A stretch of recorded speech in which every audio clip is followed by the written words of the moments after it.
നമസ്കാരം. എൻ്റെ വായനാനുഭവങ്ങളിലേക്ക് എല്ലാ പ്രിയപ്പെട്ടവർക്കും സ്വാഗതം.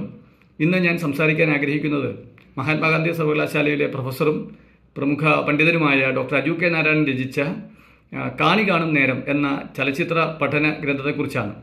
ശ്രദ്ധേയമായ സാംസ്കാരിക പഠനങ്ങൾ കൊണ്ട് മലയാള ദൈക്ഷണിക മണ്ഡലത്തിൽ ആരാലും അവഗണിക്കപ്പെടാൻ സാധ്യമല്ലാത്തൊരു സാന്നിധ്യമായി മാറിത്തീർന്ന പ്രതിഭാശാലിയാണ് ഡോക്ടർ അജു കെ നാരായണൻ. അദ്ദേഹം വാഗ്മിയാണ്, പ്രഗത്ഭനായ അധ്യാപകനാണ്, ചലച്ചിത്ര നിരൂപകനാണ്, ചലച്ചിത്ര സംവിധായകനാണ്, തിരക്കഥാകൃത്താണ്, ഡോക്യുമെൻ്ററി നിർമ്മാതാവാണ്. അങ്ങനെ പല മേഖലകളിൽ അദ്ദേഹം വ്യാപരിക്കുന്നു. ഈ പുസ്തകം 9 ചലച്ചിത്ര പഠനങ്ങളുടെ സമാഹാരമാണ്. അതിൽ ആദ്യത്തെ പഠനം ശ്രീബുദ്ധൻ, യേശുയുടെ വെളിച്ചം എന്ന് നാം വിളിക്കുന്ന ശ്രീബുദ്ധൻ ചലച്ചിത്രങ്ങളിൽ എങ്ങനെ കടന്നു വരുന്നു എന്ന പരിശോധനയാണ്. മറ്റൊരു ലേഖനം കേരള നവോത്ഥാനത്തിൻ്റെ രാജശില്പിയായ ശ്രീനാരായണ ഗുരു ചലച്ചിത്രങ്ങളിൽ എങ്ങനെ കടന്നു വരുന്നു എന്ന പരിശോധനയാണ്. 1986 പുറത്തിറങ്ങിയ P.A. ബക്കറിൻ്റെയും കൃഷ്ണസ്വാമിയുടെയും സിനിമകൾ അദ്ദേഹം നിശിതമായ പഠനത്തിന് വിമർശനത്തിന് വിധേയമാക്കുന്നുണ്ട്. 2010 പുറത്തിറങ്ങിയ R. സുകുമാരൻ സംവിധാനം ചെയ്ത യുഗപുരുഷൻ എന്ന വലിയ ക്യാൻവാസിലുള്ള ചിത്രത്തെ അദ്ദേഹം പരിശോധിക്കുന്നുണ്ട്.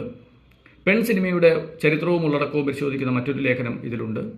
ഫോക്ലോർ എങ്ങനെ ചലച്ചിത്രത്തിൽ വരുന്നു, നാടൻ പാട്ടുകൾ, നാട്ടുകഥകൾ ഒക്കെ ഡോക്യുമെൻ്ററിയുടെ തലത്തിലാണെങ്കിലും ഫിക്ഷൻ്റെ തലത്തിലാണെങ്കിലും ചലച്ചിത്രത്തിൽ എങ്ങനെ കടന്നു വരുന്നു എന്ന വളരെ മനോഹരമായ, വളരെ ഗൗരവമുള്ളൊരു പഠനം ഇതിലുണ്ട്. പക്ഷേ ഇതിലെല്ലാം അധികമായി എന്നെ ആകർഷിച്ചത് സിനിമാറ്റിക് ഗെയിമുകളെ സംബന്ധിച്ചുള്ള 2 പഠനങ്ങളാണ്. ഇത് നമ്മുടെ വർത്തമാന കാലത്ത് ഏറ്റവും അധികം ചർച്ച ചെയ്യപ്പെടേണ്ട ഒരു വിഷയമാണ്. അതിൻ്റെ സാങ്കേതികമായ കാര്യങ്ങൾ, അത് പ്രത്യയശാസ്ത്ര തലത്തിൽ എങ്ങനെ പ്രവർത്തിക്കുന്നു, കുട്ടികളുടെ മനഃശാസ്ത്ര തലത്തിൽ എങ്ങനെ പ്രവർത്തിക്കുന്നു എന്നെല്ലാം വളരെ സമഗ്രതയിൽ അജു കെ നാരായണൻ പരിശോധിക്കുന്നുണ്ട്. ഗൊദാർദിനെ സംബന്ധിച്ചുള്ള 1960-കൾ മുതൽ വ്യത്യസ്തമായ ആവിഷ്കാര ശൈലി കൊണ്ടും പ്രമേയങ്ങൾ കൊണ്ടും നമ്മൾ ആശയങ്ങളുടെ വൈദ്യുത സ്പർശമേൽപ്പിച്ച ഗൊദാർദിൻ്റെ ചലച്ചിത്ര സംഭാവനകളെ സമഗ്രതയിൽ പരിശോധിക്കുന്ന മറ്റൊരു ലേഖനം ഇതിൽ ഉൾക്കൊള്ളിച്ചിട്ടുണ്ട്. ഇങ്ങനെ ചലച്ചിത്രത്തെ അക്കാദമിക്കായി സമീപിക്കുന്നവർക്കൊരു പ്രവേശികയും കൂടുതൽ ഗൗരവത്തോടുകൂടി ഗവേഷണം നടത്തുന്നവർക്ക് ഒരു റഫറൻസ് ഗ്രന്ഥവുമാണിത്.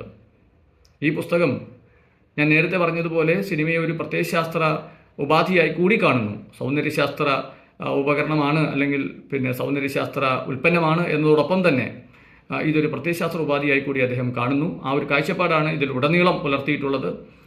ചരിത്രപരമായ ഒരു സമീപനം ഇതിലുണ്ട്. മനഃശാസ്ത്രപരമായ വിശകലനങ്ങൾ ചില ഘട്ടങ്ങളിൽ കടന്നു വരുന്നുണ്ട്. തൻ്റെ ആശയലോകത്തേക്ക് വായനക്കാരനെ തളച്ചിടുക എന്നുള്ളതല്ല അജുവിൻ്റെ രീതി, മറിച്ച് അതിനെ ഒരു തറയായി